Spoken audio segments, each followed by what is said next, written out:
Magandang araw mga kaibigan. Bigyan natin ng reaksyon, opinion ngayon itong post ng Batas PH tungkol sa panibagong kaso na isinampa sa Supreme Court laban sa Administrasyong Marcos. Ito na po ang legacy ng bagong Pilipinas. Pinakamadaming kasong na isampa sa Supreme Court, kaliwat kanan. Walang katapusan. Ito. Supreme Court asked to slay ICI. Yung Executive Order number 94 na pinirmahan, nilabas ng Malacanang, hiniling na ibasura, unconstitutional. Just in, a petition questioning the constitutionality of Executive Order number 94, which President Ferdinand Marcos Jr. signed to create the Independent Commission for Infrastructure, has been filed before the Supreme Court. In his petition, pro se, anong bang ibig sabihin ng pro, P-R-O-Se?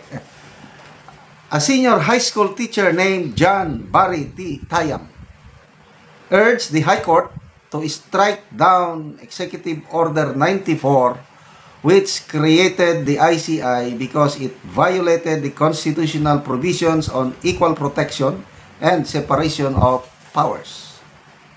He emphasized that the structure and mandate of the ICI are fundamentally flawed and present issues almost similar to those raised concerning the Philippine Truth Commission, which the highest bench previously declared unconstitutional. Tayam also pointed out that the ICI as a body under the executive branch risked both prolonging the investigation and creating redundancy with existing agencies such as the Office of the Ombudsman and the Department of Justice. Okay, so, nung una, tuwan-tuwa ko at mayroong independent commission para imbestigan ito. Nung una. Lalo na nung nandyan pa si Mayor Magalong. But habang tumatagal, nawawalan na ako ng gana at tiwala sa ICI.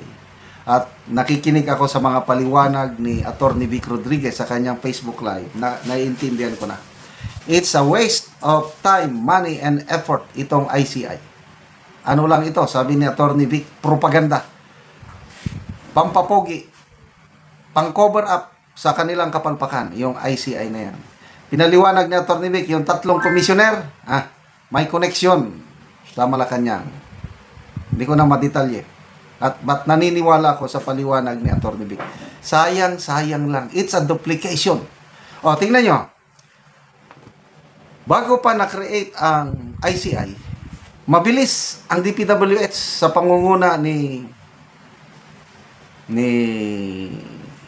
Secretary Vince Dizon. In fairness to him, napakasipag niya. Kawawa lang siya sa sobrang laki ng problema na. Mabilis siya, diretso na siya. Nag-file na siya ng kaso sa Ombudsman, at ang Ombudsman ngayon,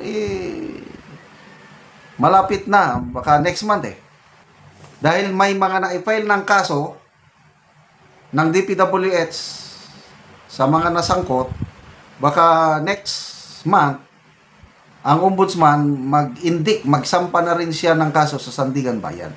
Yun man, ang end result nito is, ang mga sangkot sa flood control scam, masampahan ng kaso sa Sandigan Bayan. So, basically, ang gagalaw lang dyan is mga ahensya ng gobyerno magtulungan. Example, DPWH. Sino pa? Makipagtulungan sa DOJ. Ang DOJ, under niya ng NBI.